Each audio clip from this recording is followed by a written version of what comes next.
سب سے پہلے تو میں ایران کے لوگوں کو، وہاں کے جو فوجی ہیں، وہاں کے جو لیڈرشپ ہے، ان کو سلام پیش کرنا چاہتی ہوں۔ نہ تو ان کے پاس کوئی ہتھیار ہے، نہ تو ان کے پاس کوئی نیوکلیئر بام ہے۔ ان کا سب سے بڑا ہتھیار ان کا ایمان ہے اور جو ان کا شہادت کا جذبہ ہے۔ ابھی تو خالی چمن گویا ہو رہی ہے، مگر مجھے پورا یقین ہے کہ انہوں نے امریکہ جیسے سپر پاور کو اور اس کا جو بغل بچہ ہے اسرائیل، ان کو گھٹنوں پہ لایا۔ اس وقت جو اسلامک کنٹریز ہے اس میں ایران کا رتبہ بہت اونچا ہو چلا گیا، وہ ایک لیڈرشپ کا رول ان کو مل گیا۔ امریکہ نے اسرائیل کے کہنے پہ ان کی خاطر عراق ہو، افغانستان ہو، لیبیا ہو، سیریا ہو، وہ کون سا اسلامی ملک ہے جس کو انہوں نے تباہ نہیں کیا اور وہ ڈیموکریسی کا نام دیتے ہیں۔ دیکھیے، امریکہ کا پریزیڈنٹ بہت بڑا، اس کی ایک عزت ہوتی ہے، وہ بڑا مانا جاتا ہے، پر جب سے ٹرمپ آئے انہوں نے اس امریکہ پریزیڈنٹ کی پوزیشن کو اتنا بلیٹل کیا ہوا ہے، اتنا سبورٹ کیا ہوا ہے، اس کو خود بھی پتہ نہیں ہے کہ میں آج کیا کہہ رہا ہوں اور ابھی کیا کرنے والا ہوں۔ مجھے خوشی ہے کہ ایران نے جو جس کو کہتے ہیں کہ شیر خدا حضرت علی، ان کی پیروکاری میں کا انہوں نے ثبوت دیا اور بالکل اس کو فالو کر کے شہادت کو ترجیح دی، اور اسی شہادت نے آج ایران کو سرخ رو کیا۔ ایران نے شرط رکھی تھی کہ ہم اس سیز فائر کو تب مانیں گے اگر وہاں ایران کے ٹائم کے 4 بجے تک اسرائیل جو اپنے سارے جو ہیں اس کے بعد کوئی حملہ نہیں کرے گا، اور اسرائیل نے اس کو فالو کیا، جس سے پتہ چلتا ہے کہ دونوں امریکہ اور اسرائیل چاہتے تھے یہ سیز فائر ہونا چاہیے، اور ٹرمپ کو قطر کی مدد لینی پڑی۔ محمود جی، ایران اسرائیل جو کانفلکٹ چل رہا ہے کافی تباہی ہو گئی ہے، کیونکہ ویسے جنگ میں حاصل تو وہی ہوتا ہے، ہیومن لاسز اور ڈسٹرکشن۔ کس طرح آپ دیکھ رہی ہے پریزنٹ پوزیشن کو؟ حالانکہ یو ایس کی طرف سے بھی بعد میں ایران پر اٹیک کیا گیا ہے، اب چونکہ چمے گویاں ہو رہی ہے، اس میں سیز فائر کے لیے بولا جا رہا ہے، لیکن سیز فائر کی باتیں وہ کر رہا ہے جس نے جنگ میں شمولیت کی۔ دیکھیے، سب سے پہلے تو میں ایران کے لوگوں کو، وہاں کے جو فوجی ہیں، وہاں کے جو لیڈرشپ ہے، ان کو سلام پیش کرنا چاہتی ہوں۔ جس جذبے سے، نہ تو ان کے پاس کوئی ہتھیار ہے، نہ تو ان کے پاس کوئی نیوکلیئر بام ہے،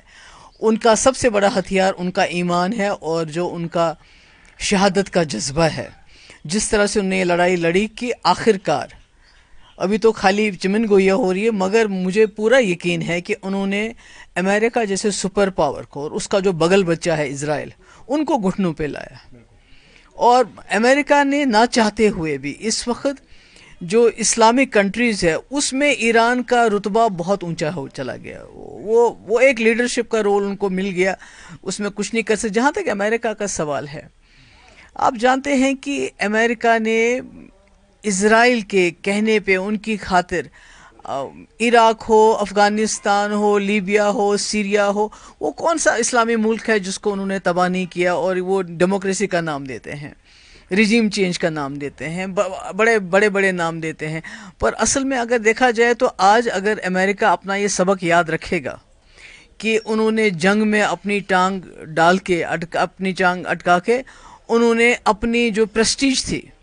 دیکھیے امریکہ کا پریزیڈنٹ بہت بڑا، اس کی ایک عزت ہوتی ہے، وہ بڑا مانا جاتا ہے، پر جب سے ٹرمپ آئے انہوں نے اس امریکہ پریزیڈنٹ کی پوزیشن کو اتنا بلیٹل کیا ہوا ہے، اتنا سبورٹ کیا ہوا ہے، اس کو خود بھی پتہ نہیں ہے کہ میں آج کیا کہہ رہا ہوں اور ابھی کیا کرنے والا ہوں۔ تو مجھے لگتا ہے کہ پوری دنیا کے لیے خطرے کی گھنٹی ہے،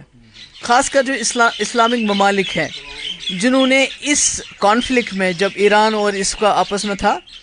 انہوں نے زبانی خرچہ چلایا، زبانی کہا، باقی حالانکہ بہت کچھ کر سکتے ہیں کیونکہ پیٹرول ہے، باقی ہتھیار ہیں ان کے پاس، وہ اس کا استعمال کر سکتے تھے، پر انہوں نے اس کا استعمال نہیں کیا۔ مگر مجھے خوشی ہے کہ ایران نے جو جس کو کہتے ہیں کہ شیر خدا حضرت علی، ان کی پیروکاری میں کا انہوں نے ثبوت دیا، اور بالکل اس کو فالو کر کے شہادت کو ترجیح دی، اور اسی شہادت نے آج ایران کو سرخ رو کیا کہ آج امریکہ جیسا اتنا بڑا سپر پاور اور عراق، یہ اسرائیل جیسا جو پورا جس کو کہتے ہیں ولن آف دا ہول ورلڈ، جس نے ہر جگہ تباہی مچائی ہے، فلسطین میں اتنی تباہی مچا رہا ہے 2 سال سے، کوئی کچھ کہتا نہیں، اس کو بھی انہوں نے گھٹنوں پہ لایا۔ اب چونکہ یہ جو سیز فائر کی ڈیل ہے، کیا یہ میچور ہوگی؟ کیونکہ ٹرمپ نے اس میں پہلے شرکت کی ہے، اب وہی اس کو سجیسٹ کر رہا ہے سیز فائر۔ میرے خیال میں جو میں نے لیٹسٹ رپورٹ سنی کہ جو ایران نے شرط رکھی تھی کہ ہم اس سیز فائر کو تب مانیں گے اگر وہاں ایران کے ٹائم کے 4 بجے تک اسرائیل جو اپنے سارے جو ہے اس کے بعد کوئی حملہ نہیں کرے گا، اور اسرائیل نے اس کو فالو کیا، جس سے پتہ چلتا ہے کہ دونوں امریکہ اور اسرائیل چاہتے تھے یہ سیز فائر ہونا چاہیے، اور ٹرمپ کو قطر کی مدد لینی پڑی کہ بھئی آپ اسرائیل تو مان گئے، آپ ایران کو منوائیے۔ تو مجھے لگتا ہے یہ عالمی اسلام کے لیے، ہمارے ایمان کے لیے، ہمارے جو خاص کر جو شیعہ برادری میں جو جذبہ شہادت ہوتا ہے وہ جان سے زیادہ اس کو ترجیح دیتے، میں کہتی ہوں ان کے لیے یہ بہت ہی جو ہے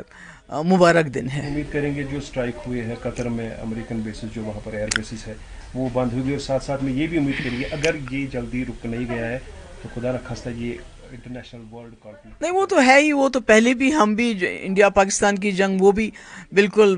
نیوکلیئر جنگ کے دہانے پہ تھے، وہاں سے ہم واپس آئے، اس کے بعد یہ ہو گیا۔ تو میں سمجھتی ہوں اس میں سب سے بڑا رول امریکہ کا ہے، کیونکہ وہی یہ جنگیں شروع کرتا ہے،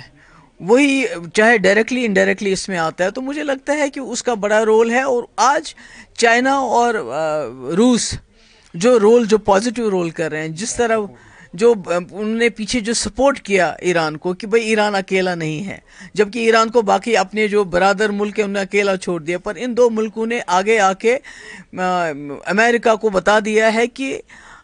ہم اس ملک کے ساتھ کھڑے ہیں جس ملک کو آپ تباہ کرنا چاہتے ہیں۔ اس سے بھی ایک میسج چلا گیا، اور آج سیز فائر کی باتیں ہو رہی ہیں۔ خدا بھی چاہے ورنہ ہمارے یہاں پر اثر پڑ سکتا ہے۔ نہیں وہ تو نیچرلی صحیح بات ہے کہ جب بھی کسی ہمارے اتنا نزدیک خطہ ہے یہ، اس میں اور ایران کے ساتھ ہمارے بڑے پرانے رشتے رہے ہیں، اور یہ افسوس کی بات ہے کہ ہمارا ملک جو ایران کے ساتھ اتنے سالوں سے پرانے رشتے رکھے ہوئے تھے وہ آج